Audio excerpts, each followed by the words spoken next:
Alors bonjour, aujourd'hui je vous accueille pour un autre podcast qui est Demain Lab pour qu'on puisse justement rêver demain et qu'on puisse influencer notre demain au niveau professionnel puis avec on va dire toutes les sphères collatérales du travail pour que vraiment on ait un demain meilleur pour tout le monde.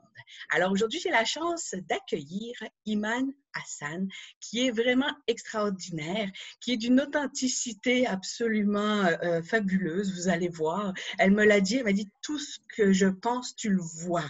Alors on va voir qu'est-ce qu'elle pense en fonction de comment elle va nous l'exprimer. Puis je suis sûre qu'elle a plein de belles choses à nous exprimer, donc soyez bien à l'écoute. Alors merci Iman d'accepter d'être avec nous aujourd'hui, d'être avec moi aujourd'hui. Alors, écoute, comme d'habitude, je commence. Mais qui es-tu, Iman? Ben, d'abord, merci beaucoup pour la belle introduction. C'est très bien apprécié. Iman est une Syrienne d'origine. Elle est née à Damas, arrivée à Montréal dans les années 80, 80-88.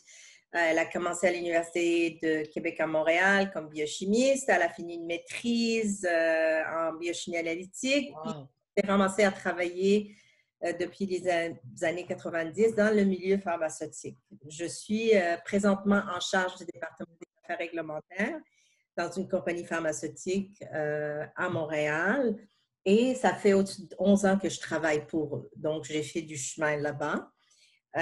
Iman, comme tu as dit, c'est une fille authentique. C'est une fille qui tombe entre deux chaises. C'est une Québécoise, mais en même temps, elle est syrienne. Une femme québécoise d'origine syrienne et qui tombe entre deux chaises parce que je m'identifie comme étant québécoise, mais j'ai encore beaucoup de la culture syrienne que je garde quand même une place dans mon cœur. C'est, voilà, maman de deux filles, magnifique, parfaite. J'ai réussi ma vie sur le plan professionnel et personnel, en tout cas de mon point de vue. Parfait. Donc, moi, je dirais, tu tombes pas entre deux chaises. Justement, tu as cette chance d'avoir deux chaises, finalement. Absolument, Tu vois? absolument. Donc, tu as la possibilité d'aller dans les deux. Et je trouve que, justement, c'est la richesse qu'on peut donner quand on est, justement, d'origine autre que le Québec. Parfait. Définitivement. Donc, tu vas nous parler de toute cette richesse-là que tu peux apporter. Alors, j'ai ma question effectivement extraordinaire.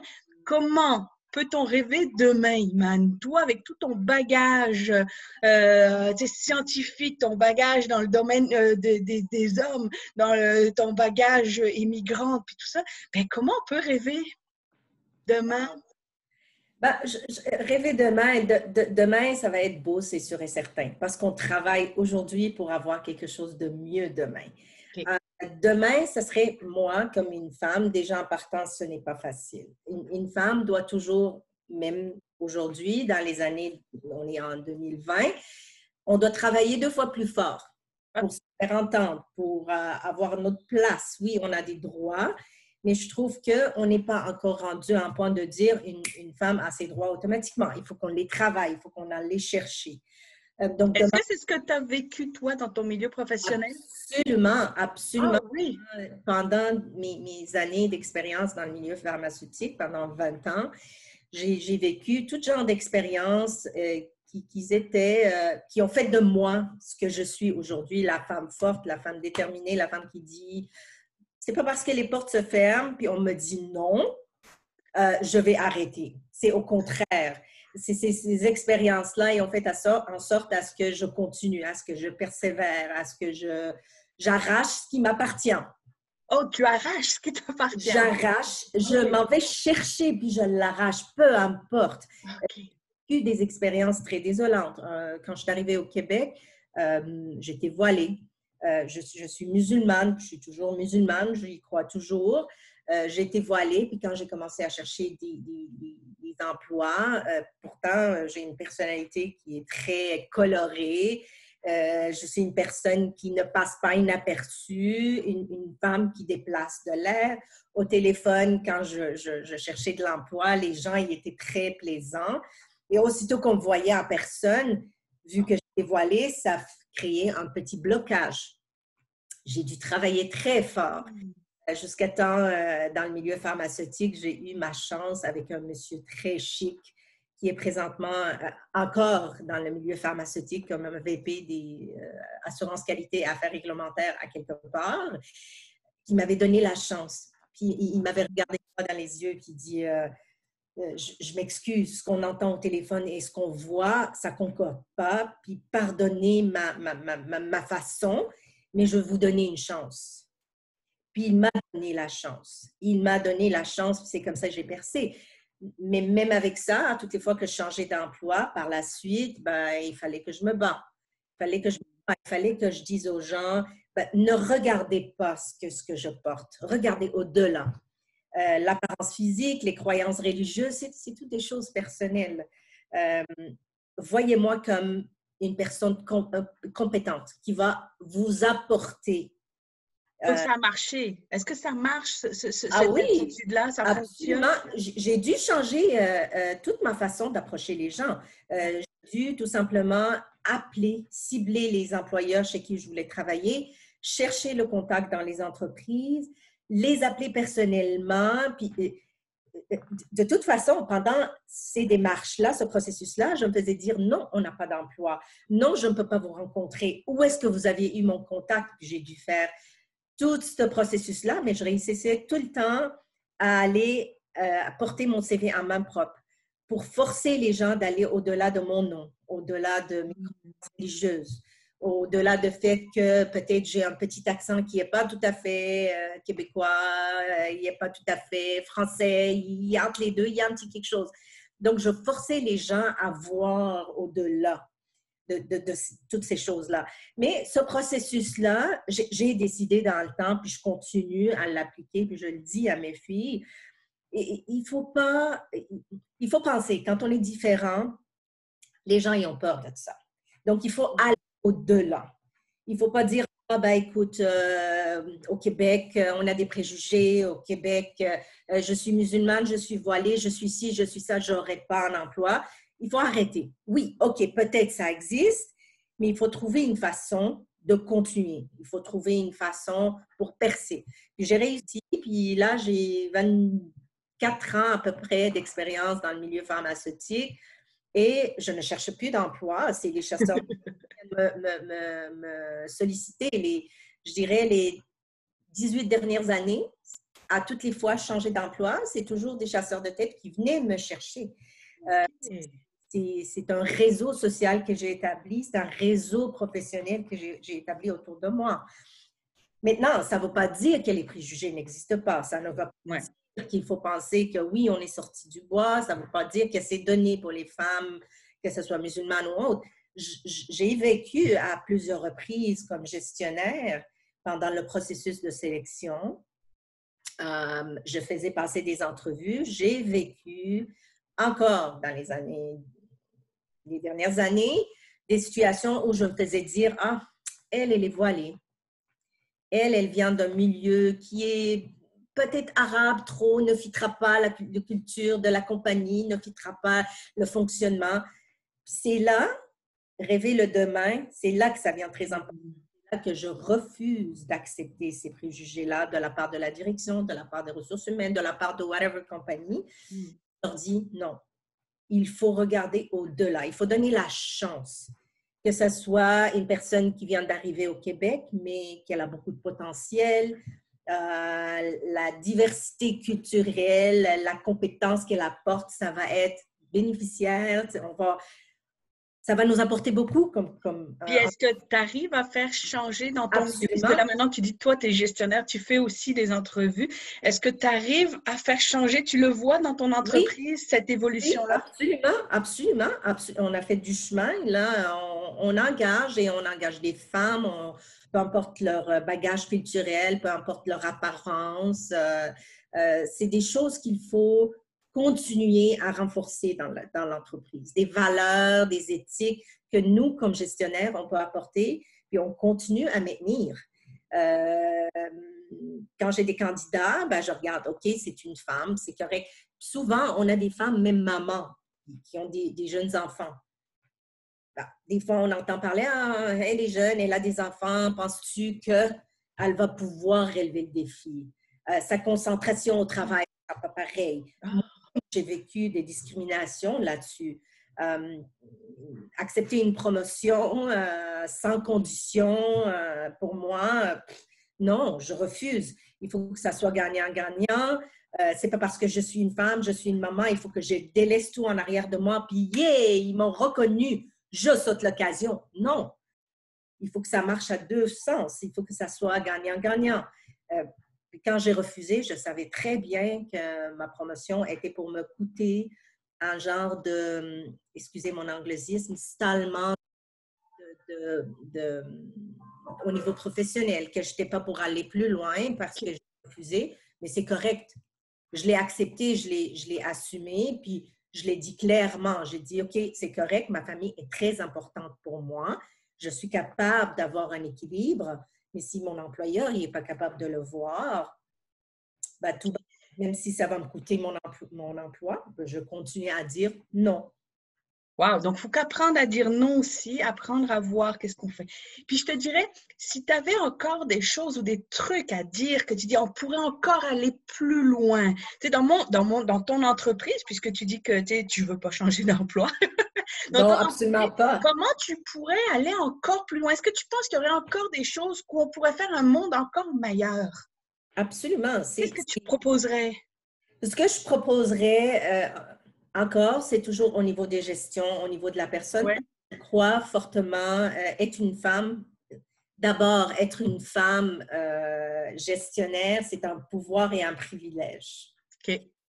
En instaurant un genre de code d'éthique et de comportement et en dictant ce qu'on accepte et ce qu'on n'accepte pas et comment qu'on veut gérer et notre environnement et notre département, ça par soi, c'est tout un défi, pas juste au niveau personnel, mais au niveau professionnel aussi, et continuer. C'est-à-dire, je suis une femme, j'aide une autre femme. Je suis une femme, je ne suis pas en compétition avec une femme. Ça, on le voit. Souvent, on voit qu'entre des femmes, des fois, ça ne matche pas, bababa. Nous, comme femmes, on doit continuer à se baquer. On doit continuer à encourager l'une l'autre. On doit instaurer un genre de culture d'aide. Intéressant, ouais, wow. J'avais une collègue qui a quitté puis qui était partie dans une autre compagnie pharmaceutique. C'est à elle, je dois beaucoup de ce façon de faire et cette façon de penser. Elle est là pour soutenir les femmes professionnelles. Elle est là pour encourager les femmes professionnelles, puis je trouve ça génial. Donc, j'accepte chez moi des étudiantes. Et c'est toutes des jeunes femmes de 23 ans, 24 ans, dont je garde toujours contact avec. Puis sur le plan personnel et professionnel, elles confient en moi, puis je les pousse. Souvent, elle arrive très timide, elle arrive dans le milieu de travail avec le fait que « Oh, mais my God, je suis jeune ». Ils ont une façon très low profile à aborder les choses.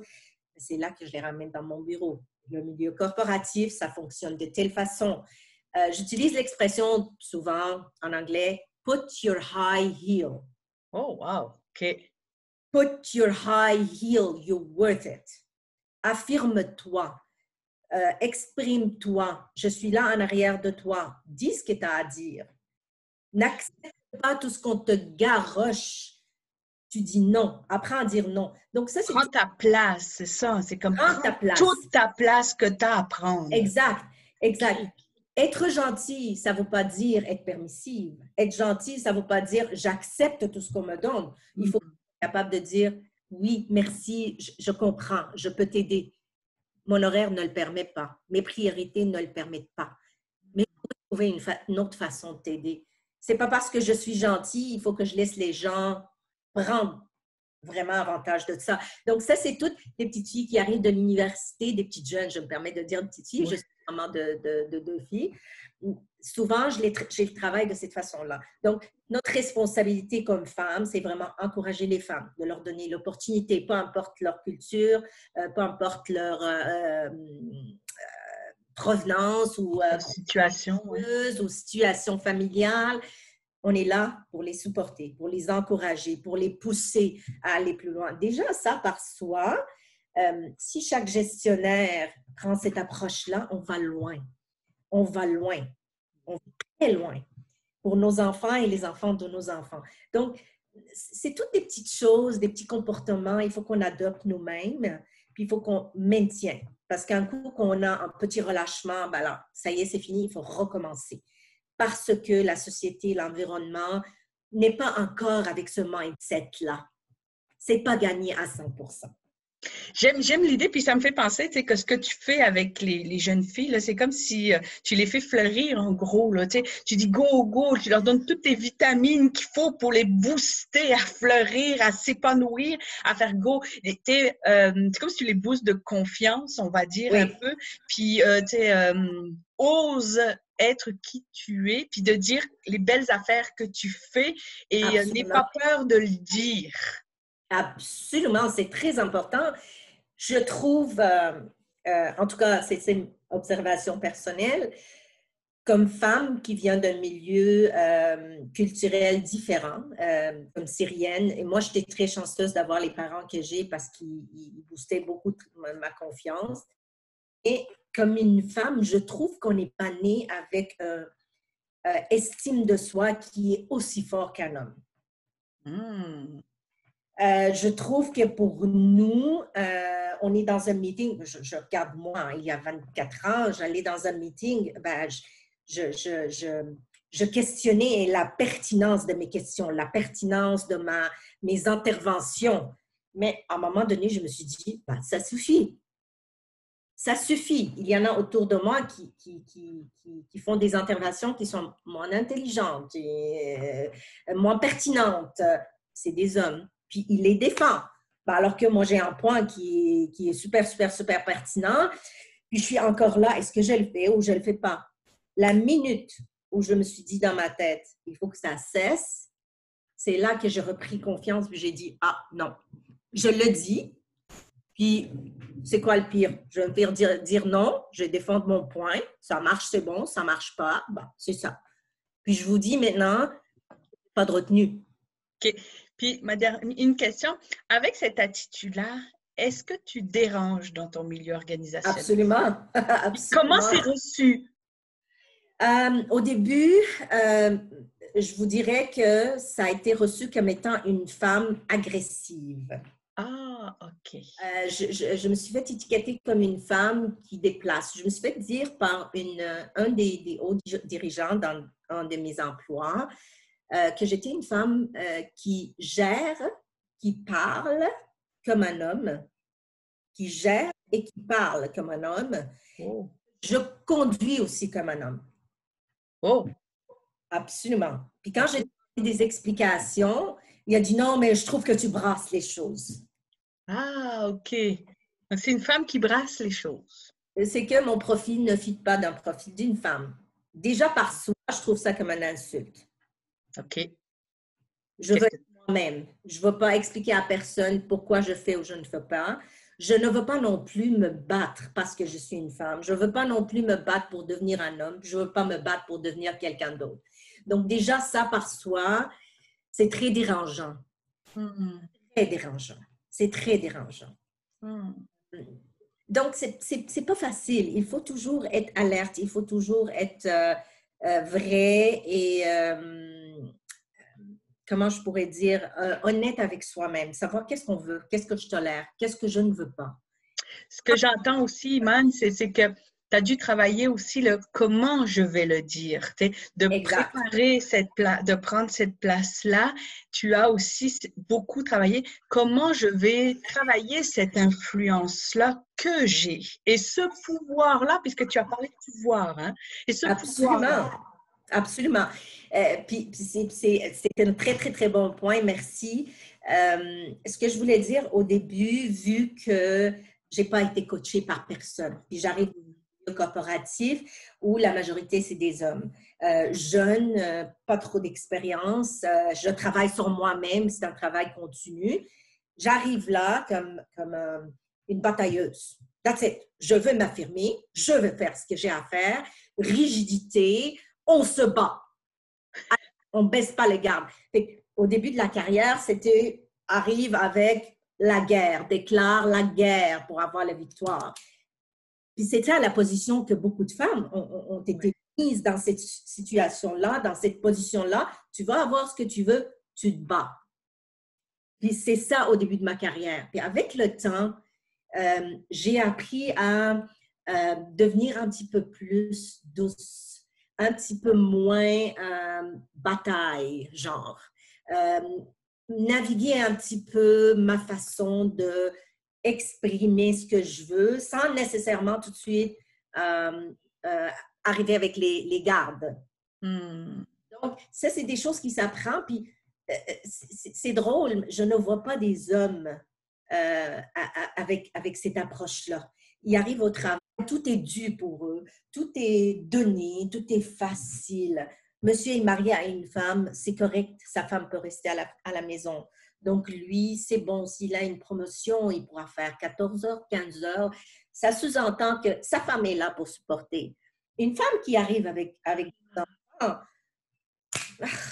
c'est une femme, c'est une maman. Sa priorité, c'est sa famille. Est-ce que vraiment on veut faire ça? Ça, c'est une chose. Donc, est-ce que tu l'entends encore en 2020? On ne l'entend pas aussi directement. On l'entend pas aussi directement, mais on l'entend d'une façon très indirecte parce que quand même, maintenant, c'est moins toléré de s'afficher complètement. Mais on l'entend. Je ne parle pas de mon entreprise, mais dans l'entourage professionnel, on l'entend. Donc, ça, c'est toutes des choses qu'on apprend comme femme. Et à un moment donné, on apprend de prendre notre place. C'est des choses que j'essaie d'expliquer à mes stagiaires, à mes employés, femmes qui sont jeunes, à mes filles. Ma fille de 16 ans, hier, elle a eu 16 ans, c'est une petite Saint-Jean. Ma grande qui est au collège français, quand elle a commencé à travailler à l'âge de 15 ans, je lui ai dit ceci. Elle travaille dans des camps d'été. Je lui ai dit, tu ne tolères pas. Tu ne tolères pas parce que tous les boss que tu as, le coordinateur et le directeur de camp, c'est un homme. Tu ne tolères pas des choses dont tu n'es pas confortable avec. D'accord. Besoin d'un job? Oui. Mais tu dis ce que tu veux, tu l'exprimes et tu tiens ton bout. Dans le temps, c'était un homme d'âge qui aimait beaucoup les petites touches. Mes enfants, leur est vraiment loin. Fait que la première fois, il dit « Bravo, ma petite Nour », puis il met sa main, puis elle lui dit « Je n'aime pas me faire toucher. J'aimerais ça que vous me parlez, puis gardez votre distance. » Wow. La deuxième fois, il l'a fait, elle a carrément pris sa main, puis elle lui a dit « Je vous ai expliqué, puis c'est la deuxième fois. Je ne veux pas me faire toucher. » Ça a été un choc total devant tout le monde. Mais elle est revenue à la maison tellement fière. Elle a dit, « Maman, je suis la seule personne qui est capable de lui parler, puis la seule personne qui est capable de se faire respecter, puis la seule personne qui ne se fait pas toucher, puis c'est la seule personne qui se fait pas envoyer promener par lui. » Wow! Instaurer un respect. Donc, wow, bravo! Hey, j'aime ça. Donc, je vais résumer un peu les points. Vraiment, ton idée de ce que tu nous as partagé, c'est prendre sa place, oser prendre votre place avec tout le respect qu'il y a, puis justement toute l'influence que l'on peut avoir. Et des femmes avec des rôles de pouvoir, tu l'as mentionné, j'ai un privilège d'avoir ce pouvoir-là, de pouvoir influencer autour de moi et de ne pas hésiter à influencer. Donc, une femme immigrante, je veux dire, tu as parlé de tous ces différences-là, donc de ne pas hésiter justement à pointer les commentaires qui pourraient être dénigrants pour la différence. Hein, on va parler absolument, absolument. De questionner, de ne pas hésiter à questionner, de ne pas hésiter à prendre sa place. J'ai beaucoup aimé l'idée de ne pas hésiter à justement te montrer tous les bons points que tu peux apporter et toutes les compétences et tout le point positif que tu peux apporter. Donc, pas dire ils vont le remarquer, mais de ne pas hésiter à le nommer et à dire absolument. Non. Et de ne pas hésiter à mettre ses limites de qu'est-ce que je veux. Non, ça je veux. J'ai beaucoup aimé ça je veux pas. Pas j'aimerais ou j'aimerais pas, mais j'ai beaucoup aimé le je veux et je veux pas. Est-ce que je résume? C'est pas mal. Donc, ce que j'entends, c'est comme, oui, je le fais déjà. On pourrait le faire encore plus et outiller. Absolument. Et ce que j'entends aussi de ce que tu dis, puis j'aime beaucoup, c'est j'accompagne les jeunes. Je veux transmettre des choses aux gens, à mes petites fleurs, là. Je veux leur transmettre pour qu'elles grandissent. Et ça, je trouve ça beau. Absolument. Donc, tu es vraiment dans le transfert et dans l'accompagnement parce que tu dis que toi, tu ne l'as pas eu. Puis ce transfert-là, pour justement, en tant que femme, d'avoir cette connivence et cette solidarité dans les... Oui, absolument. Est-ce que je résume Absolument. un peu? C'est ça, oui? Définitivement. Donc, la solidarité entre femmes, l'entraide entre femmes, Ouais. encourager l'expression, essayer de voir quand on a des gens différents devant nous, de ne pas porter jugement, d'essayer de comprendre, d'avoir cette ouverture d'esprit, s'affirmer, savoir dire non, essayer de ne pas lâcher du premier coup où on a des obstacles de genre sexisme, whatever, parce qu'on vaut beaucoup mieux que ça. Wow! Écoute, Devenir lui-même, il ne faut pas le devenir lui-même parce qu'à force d'entendre ces genres de se faire coller ces étiquettes-là, il ne faut pas devenir bitter, comme on dit en anglais, de dire, ah ben là, tu sais, pleurer son sort. Non. OK, c'est correct, les gens peuvent avoir des préjugés, mais il ne faut pas que je m'embarque dans ce jeu-là. dépasser ces préjugés-là. Il faut dépasser ces préjugés-là, c'est correct. À un moment donné, il faut arrêter de mettre les gens dans une situation qu'il faut qu'ils s'expliquent pourquoi ils sont comme ça, pourquoi ils ont certaines convictions religieuses, personnelles, professionnelles. Non, chacun a sa conviction à lui, chacun apporte quelque chose. Il faut vraiment arrêter de pousser les gens, de les mettre dans cette situation-là. Arrêter de pousser les femmes toujours d'expliquer leur choix. On n'a pas à expliquer à personne. Bravo. J'aime beaucoup, À Iman. personne. Donc, beaucoup d'explications, d'ouverture, de la rencontre. Ce que j'entends beaucoup, c'est la rencontre aussi. Donc, oser la rencontre avec l'autre, Oui. ça, c'est extraordinaire. Écoute, on va quitter là-dessus parce que je trouve que c'est vraiment un beau rêve pour demain. Donc, vraiment, oser la rencontre, je pense que ça va être le mot phare de notre rencontre, Iman. Définitivement. Merci pour cette belle rencontre, justement. C'est réciproque et félicitations pour cette belle idée, pour cette initiative. C'est extraordinaire. Je trouve ça vraiment extraordinaire. Ça ne va pas juste bénéficier nous, mais ça va bénéficier tout le monde pour les années à venir. Merci beaucoup. Merci à toi. Merci.